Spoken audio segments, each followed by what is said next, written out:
Hello everyone! I hope you're ready for another adventure, because today, Wayne continues to read Harry Potter and the Sorcerer's Stone. Always remember that as we go through this story, all you have to do if you want to follow along with the words in the book is press the CC button. I wonder who's going to join us for today's adventure. Would you look at that? It's Madame Owl. Madame Owl really does love reading Harry Potter. Are you ready for the story, Madame Owl? Madame Owl is ready, so let's jump in. The journey from platform 9 3/4. Harry's last month with the Dursleys wasn't fun. True, Dudley was now so scared of Harry he wouldn't stay in the same room, while Aunt Petunia and Uncle Vernon didn't shut Harry in a cupboard, force him to do anything, or shout at him. In fact, they didn't speak to him at all. Half terrified, half furious, they acted as though any chair Harry was in were empty. Although this was an improvement in many ways, it did become a bit depressing after a while. Harry kept to his room. With his new owl for company, he had called her Hedwig, a name he had found in a history of magic. His school books were very interesting. He lay on his bed reading late into the night, Hedwig swooping in and out of the open window as she pleased. It was lucky that Aunt Petunia didn't come in to vacuum anymore, because Hedwig kept bringing back dead mice. Every night, before he went to sleep, Harry ticked off another day from the piece of paper he had pinned to the wall, counting down to September the 1st. On the last day of August, he thought he'd better not speak to Aunt and Uncle about getting to King's Cross Station the next day. So he went down to the living room where they were watching quiz show on television. He cleared his throat to let him know he was there. Dudley screamed and ran from the room. Uncle Vernon? Uncle Vernon grunted to show he was listening. I need to be at King's Crossing tomorrow to go to Hogwarts. Uncle Vernon grunted again. Would it be alright if you gave me a lift? Grunt. Harry supposed that meant yes. Thank you. He was about to go upstairs when Uncle Vernon actually spoke. Funny way to get to a wizarding school, the train. Magic carpets? Oh, got punctures, have they? Harry didn't say anything. Where is the school anyway? I don't know, said Harry, realizing this for the first time. He pulled the ticket Hagrid had given him out of his pocket. I just take the train from platform 9 3/4 at 11 o'clock, he read. His aunt and uncle stared. Platform what? 9 3/4. Don't talk rubbish, said Uncle Vernon. There is no platform 9 3/4. It's on my ticket. Barking, said Uncle Vernon, howling mad, the lot of them. You'll see. You just wait. All right, we'll take you to King's Cross. We're going up to London tomorrow anyway, or I wouldn't bother. Why are you going to London? Harry asked, trying to keep things friendly. Taking Dudley to the hospital. Got to have that ruddy tail removed before he goes to Smeltings. He's had that for a month. Harry woke at 5 o'clock the next morning and was too excited and nervous to fall back asleep. He got up, pulled his jeans because he didn't want to walk into the station in wizard robes. He changed on the train. He checked his Hogwarts list again to make sure he had everything he needed, saw that Hedwig was shut safely in her cage, and then paced the room, waiting for the Dursleys to get up.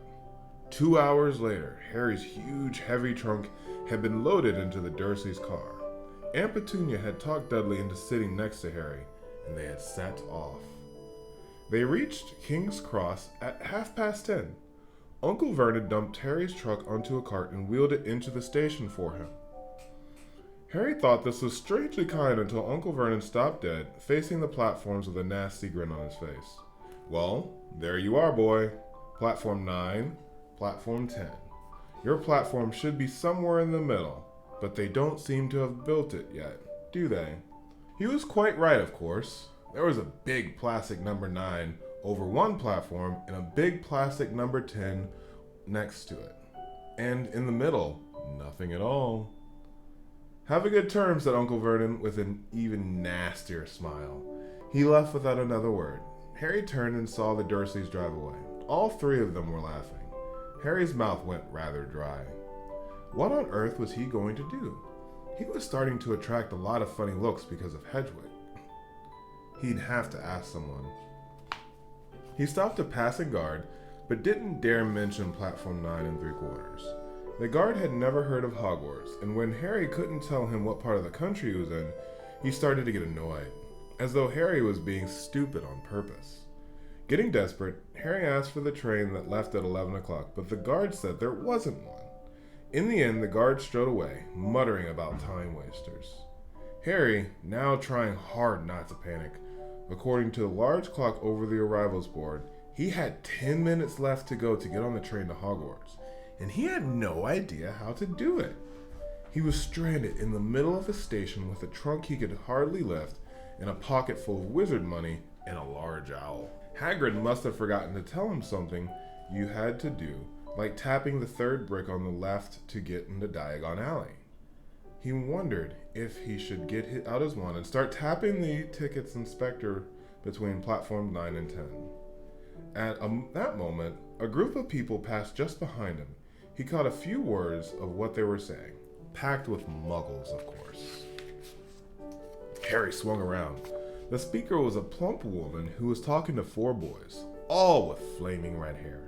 Each of them was pushing a trunk like Harry's in front of him, and they had an owl.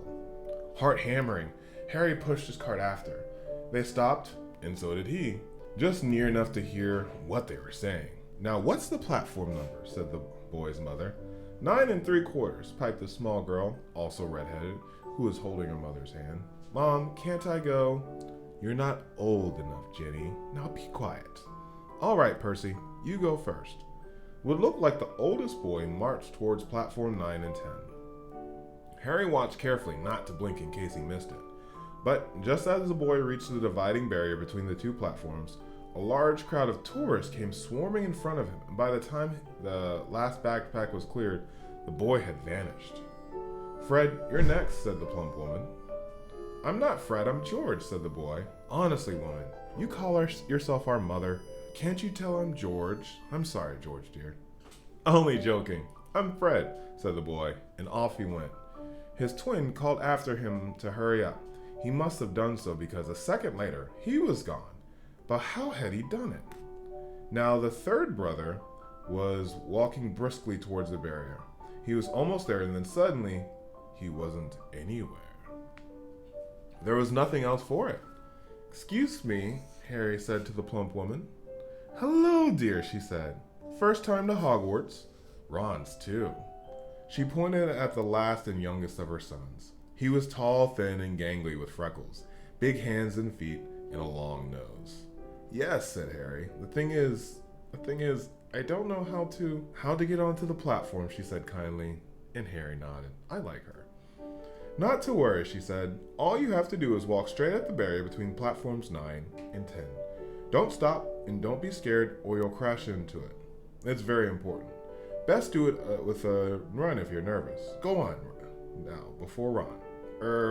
Okay," said Harry. He pushed his trolley around and stared at the barrier. It looked very solid. He started to walk towards it, people jostling him on their way to the platforms 9 and 10. Harry walked more quickly. He was going to smash into the barrier, and then he'd be in trouble. Leaning forward on his court, he broke into a heavy run. The barrier was coming nearer and nearer. He wouldn't be able to stop. The cart was out of control. He was a foot away. He closed his eyes, ready to crash. It didn't come. He kept running. He opened his eyes. A scarlet steam engine was waiting next to a platform packed with people.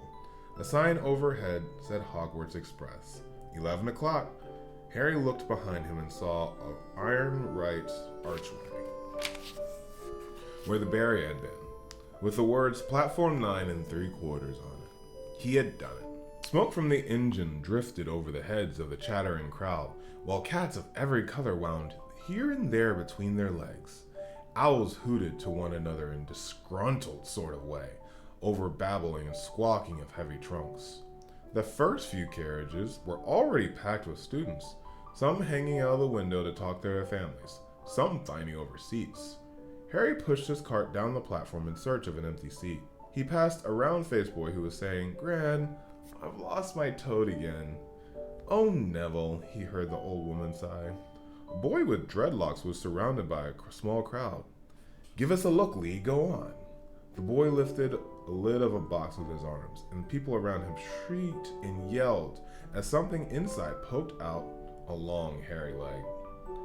Harry pressed on through the crowd until he found an empty compartment near the end of the train. He put Hedwig inside first, and then started to shove and heave his trunk towards the train door.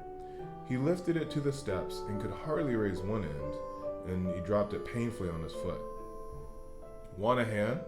It was one of the red-headed twins he had followed through the barriers. "Yes, please," he panted. "Oi, Fred, come here and help." With the twins' help, Harry's trunk was at last tucked away into a corner of the compartment. "Thanks," said Harry, pushing his sweaty hair out from one side. "What's that?" said one of the boys suddenly, pointing to Harry's scar. "Blimey," said the twin. "Are you?" "He is," said the first twin. "Aren't you?" he added to Harry. "What?" said Harry. "Harry Potter," chorused the twins. "Oh, him?" said Harry. Yes, I am." The boys gawked at him, and Harry felt himself turning red. Then, to his relief, a voice floating through the train's open doors. "Fred, George, are you there?" "Coming, Mom." With a last look at Harry, the twins hopped off the train. Harry sat down next to the window, where half hidden he could watch the red-haired family on the platform and hear what they were saying. Their mother had just taken out her handkerchief. "Ron, you've got something on your nose." The youngest boy tried to jerk out of the way, but she grabbed him and began rubbing the end of his nose. "Mom, you're off." He wriggled free. Has Uncle Ronnie got something on his nose?" said one of the twins. "Shut up," said Ron. "When's Percy?" said her mother. "He's coming now." The oldest boy came striding into sight. He had already changed into his billowing black Hogwarts robes, and Harry noticed a shiny silver badge on his chest with the letter P on it. "Can't stay long, Mother," he said. "I'm up front with the prefects. Have got 2 compartments to themselves." "Oh, are you a prefect, Percy?" said one of the twins with an air of great surprise. "You should have said something. We had no idea." "Hang on. I think I remember him once saying something about it," said the other twin. "Once or twice. A minute. All summer." "Oh, shut up," said Percy the prefect. "How come Percy gets new robes anyway?" said one of the twins. "Because he's a prefect," said their mother fondly. "All right, dear. Well, have a good term. Send me an owl when you get there." She gets Percy on the cheek, and he left. Then she turned to the twins. "Now, you two, this year you behave yourselves. If I get one more owl telling me you've blown up another toilet or..." "Blown up a toilet? We've never blown up a toilet." "Great idea, though. Thanks, Mom." "It's not funny. And look after Ron." "Don't worry, Ickle Runnykins is safe with us." "Shut up," said Ron again. He was almost as tall as the twins already, and his nose was still pink where his mother had rubbed it. "Hey, Mom, guess what? Guess who we just met on the trains?" Harry leaned back so quickly so they couldn't see him looking.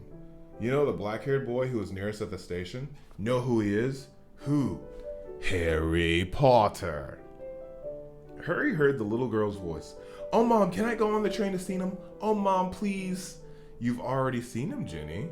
And the poor boy isn't something to Google at a zoo." "Is he really, Fred? How do you know?" "Asked him. Saw his scar. It's really there, like lightning." "Poor dear. No wonder he was alone. I wondered. He was ever so polite when he asked us how to get to the platform." "Never mind that. Do you think he remembers what you-know-who looks like?" Their mother suddenly became very stern. "I forbid you to ask him, Fred. No, don't you dare. As though he needs reminding of that first day at school."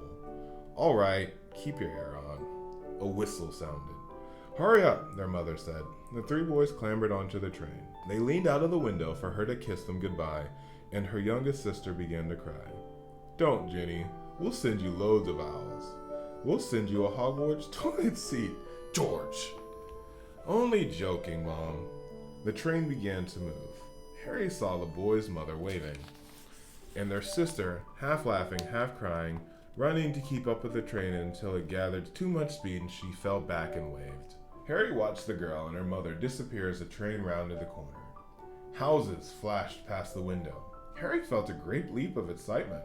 He didn't know what he was going to, but it had to be better than what he was leaving behind. The door to the compartment slid open, and the youngest red-headed boy came in. "Anyone sitting there?" he asked, pointing to the seat opposite Harry. Everywhere else was full. Harry shook his head and the boy sat down. He glanced at Harry and then looked quickly out of the window, pretending he hadn't looked. Harry saw he still had a black mark on his nose. "Hey, Ron?" The twins were back. Listen, we're going to the middle of the train. Lee Jordan's got a giant tarantula down there." "Right," mumbled Ron. "Harry," said the twin, "did we introduce ourselves?" "Fred and George Weasley. This is Ron, our brother." "See you later, then." "Bye," said Harry and Ron. The twins slid the compartment door shut behind them. "Are you really Harry Potter?" Ron blurted out. Harry nodded. "Oh, well, I thought it might be one of Fred and George's jokes," Ron said. "Have you really got, you know," he pointed at Harry's forehead. Harry pulled back his bangs to show the lightning scar. Ron stared. "So that's where you know who?" "Yes," said Harry, "but I can't remember it." "Nothing?" said Ron eagerly. "Well, I remember a lot of green light, but nothing else." "Wow," said Ron. He sat back and stared at Harry for a few moments. Then, as though he had suddenly realized what he was doing, he looked quickly out of the window again. "Are all your family wizards?" asked Harry, who found Ron just as interesting as Ron found him. Yes, I think," said Ron. "I think Mom's got a second cousin who is an accountant, but we never asked about him. So you must know loads of magic already."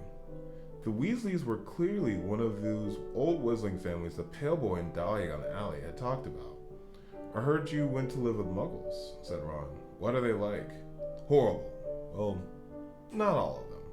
My aunt and uncle and cousin are, though. Wish I'd had 3 wizard brothers." 5, said Ron. For some reason, he was looking gloomy. "I'm the 6th in our family to go to Hogwarts. You could say I've got a lot to live up to. Bill and Charlie have already left.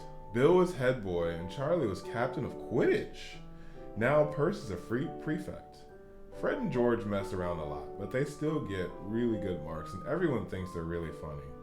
Everyone expects me to do as well as the others, but if I do, it's no big deal because they did it first.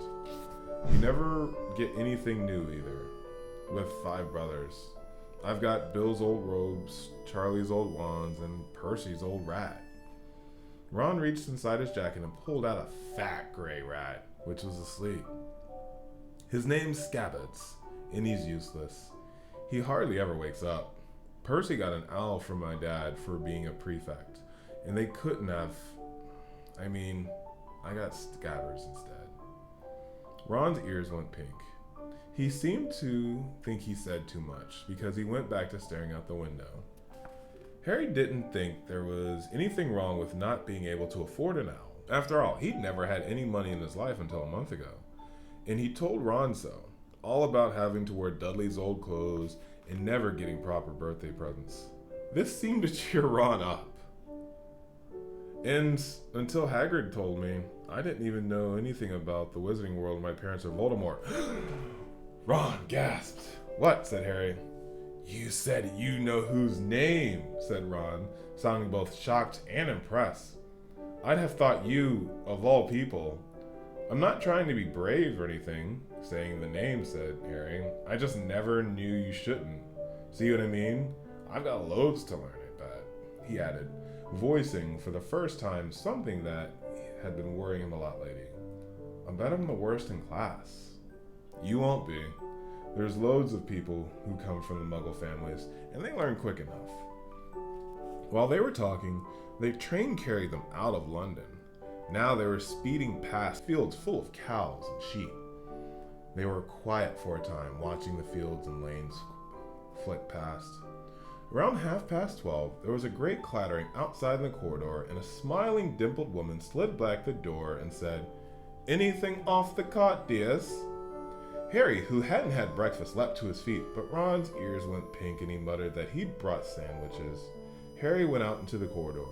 He had never had any money for candy with the Dursleys, and now that he had pockets rattling with gold and silver, he was ready to buy as many Mars bars as he could carry. But the woman didn't have Mars bars. What she did have were Bertie Bott's ever-flavored beans, Droople's best blowing bubblegum, chocolate frogs, pumpkin pastries, Colden cakes, licorice wands, and a number of other strange things Harry had never seen in his life. Not wanting to miss anything, he got some of everything and paid the woman 11 silvers and 7 bronze knuts. Ron stared as Harry brought it all back into an empty seat. "Hungry, are you?" "Starving," said Harry, taking a huge bite of pumpkin pastry. Ron had taken out a lumpy package and unwrapped it. There were 4 sandwiches inside it. He pulled one of them apart and said, "She always forgets I don't like corned beef." "Swap you for one of those," said Harry, holding out a pastry. "Go on." "You don't want this." "It's all dry," said Ron. "She hasn't got much time," he added quickly. "You know, the 5 of us." "Go on, have a pasty," said Harry, who had never had anything to share before, or indeed anyone to share it with. It was a nice feeling sitting there with Ron, eating their way through all of Harry's pasties, cakes, and candies. The sandwiches lay forgotten. "What are these?" Harry asked Ron, holding up a pack of chocolate frogs. "They're not really frogs, are they?" He was starting to feel that nothing would surprise him. "No, but see what the card is? It's missing a Bringa." "What?" "Oh, of course you wouldn't know. Chocolate frogs have cards in them. You know, to collect. Famous witches or wizards. I've got about 500, and I haven't got a Bringa or Potney." Harry unwrapped his chocolate frog and picked up the card. It showed a man's face. He wore half-moon glasses, had a long crooked nose, and flowing silver beard and mustache. Underneath the beard was the name Albus Dumbledore. "So this is Dumbledore," said Harry. "Don't tell me you've never heard of Dumbledore," said Ron. "Can I have a frog? It might get a Bringa. Thanks." Harry turned over his card and read, "Albus Dumbledore, currently headmaster of Hogwarts. Considered by many the greatest wizard of modern times, Dumbledore is particularly famous for the defeat of dark wizard Grindelwald in 1945, for the discovery of 12 uses of dragon's blood, and for his work on alchemy with his partner Nicholas Flamel. Professor Dumbledore enjoys chamber music and 10-pin bowling." All right, Dumbledore.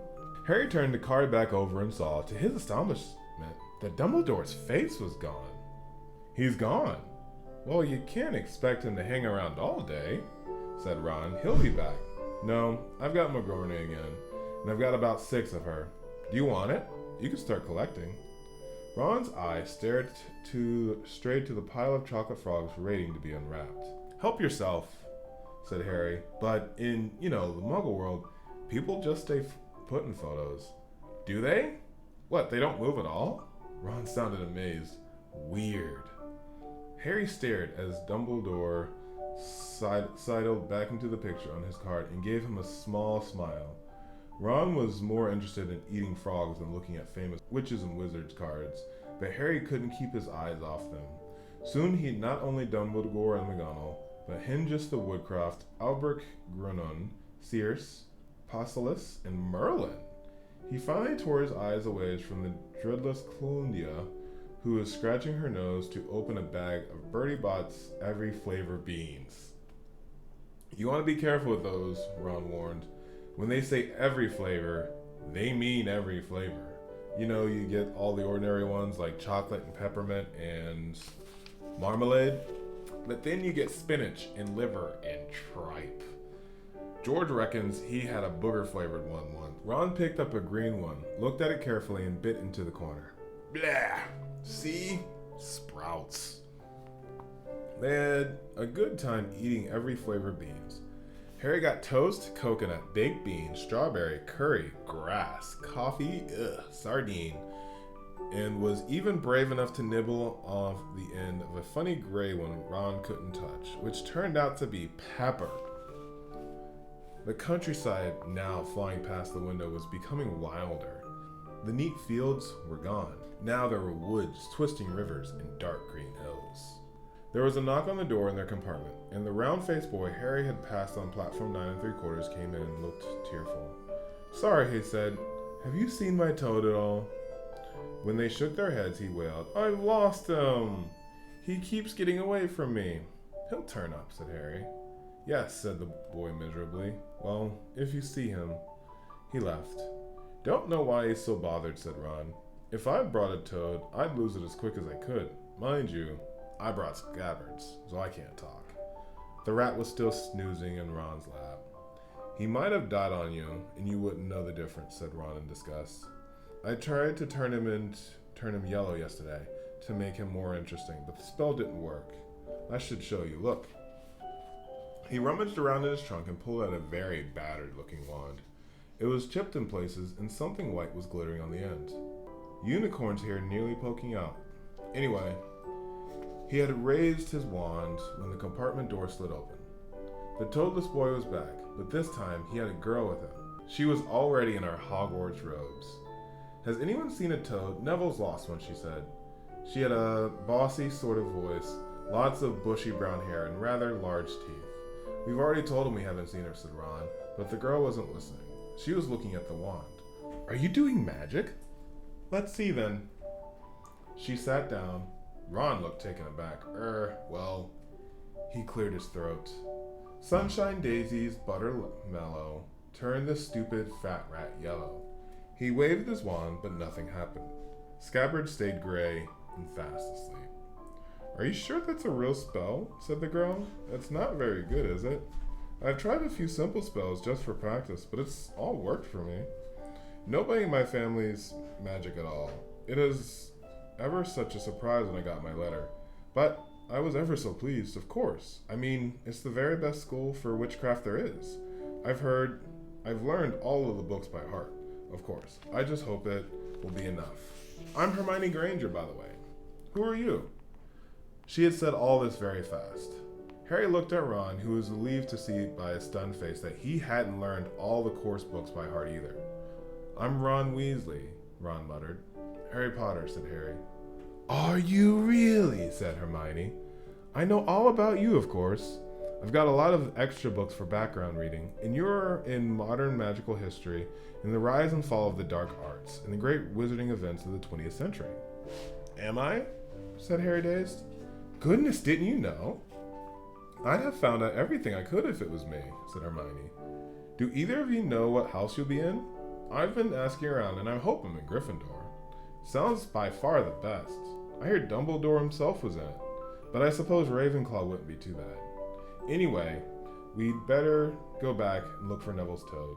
You two had better change, you know. I'll expect we'll be there soon." And she left, taking the toadless boy with her. "Whatever house I'm in, I'm hope she's not in it," said Ron. He threw his wand back into his trunk. "Stupid spell. George gave it to me. Bet he knew it was a dud." "What house are your brothers in?" asked Harry. "Gryffindor," said Ron. Gloom seemed to be settling on him again. "Mom and Dad were in it too. I don't know what they'll say if I'm not. I don't suppose Ravenclaw would be too bad, but imagine if they put me in Slytherin." "That's the house you know who was in." "Yeah," said Ron. He flopped back onto his seat, looking depressed. "You know, I think the end of Scabbard's whiskers are a bit lighter," said Harry, trying to take Ron's mind off of houses. "So what do your older brothers do now that they've left anyway?" Harry was wondering what a wizard did once he finished school. "Charlie's in Romania studying dragons. Bill's in Africa doing things for Gringotts," said Ron. "Did you hear about Gringotts? It's been all over the Daily Prophet, but I don't suppose you'd get that with the Muggles. Someone tried to rob a high-security vault." Harry stared. "Really? What happened to them?" "Nothing. That's why it's such big news. They haven't been caught. My dad says it must have been a powerful dark wizard to get around Gringotts, but they don't think they took anything. That's what's odd. Of course, everyone gets scared when something like this happens, just in case you know who is behind Harry turned his news over in his mind. He was starting to get a prickle of fear every time you know who was mentioned. He supposed this is part of the entering magical world, but it had been a lot more comfortable saying Voldemort without worrying. What's your Quidditch team? Ron asked. I don't know any, Harry confessed. What? Ron looked dumbfounded. Oh, you wait. It's the best game in the world. And he was off, explaining all the 4 balls, the positions of the 7 players, describing famous games he'd been to with his brothers, and the broomstick he'd like to get if he had the money. He was just taking Harry through the finer points of the game when the compartment door slid open, but it wasn't Neville Longbottom or Hermione Granger. 3 boys entered, and Harry recognized the middle one at once. It was a pale-faced boy from Madame Malkin's robe shop. He was looking at Harry with more interest than he'd been back in the Diagon Alley. Is it true, he said? They're saying it all down the train that Harry Potter's in this compartment. So it's you, is it? Yes, said Harry. He was looking at the other boys.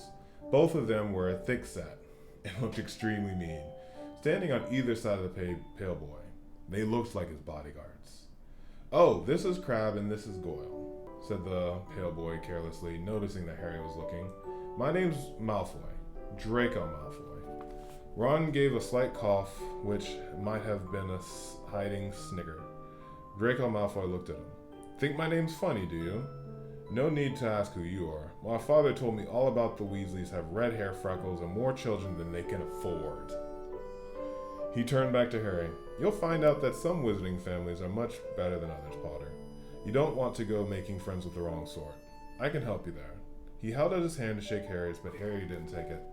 I think I can tell who the wrong sort are for myself, thanks, he said coldly.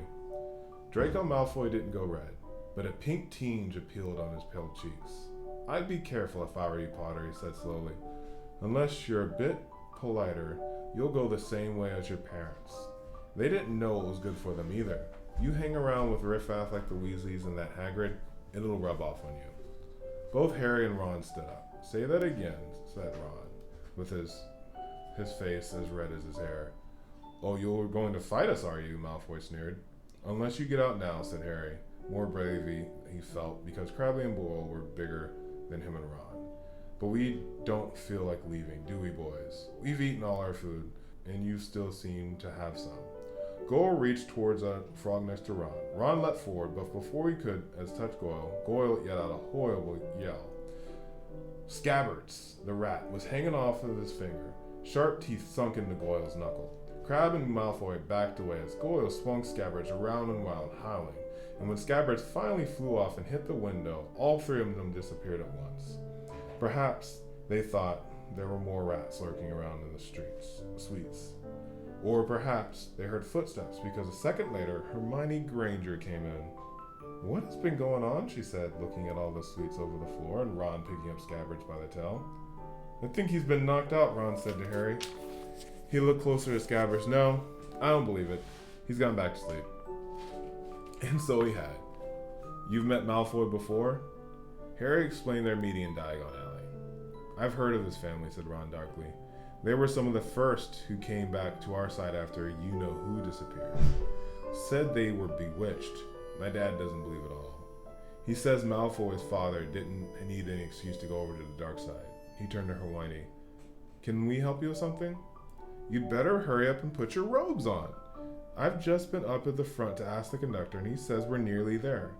You haven't been fighting, have you? You'll be in trouble before we get there. Scabbards has been fighting, not us, said Ron, scowling at her. Would you mind leaving while we change? All right. I only came in here because people outside were behaving very childishly, racing up and down the corridors, said Hermione with a stiff voice.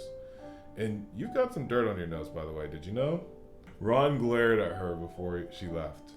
Harry peered out the window. It was getting dark. He could see mountains and forests under a deep purple sky. The train did seem to be slowing down. He and Ron took off their jackets and pulled on their long black robes. Ron were a bit shorter for him. You could see his sneakers underneath. A voice echoed through the train. We'll be arriving at Hogwarts in 5 minutes. Please leave your luggage on the train. It will be taken to the school separately.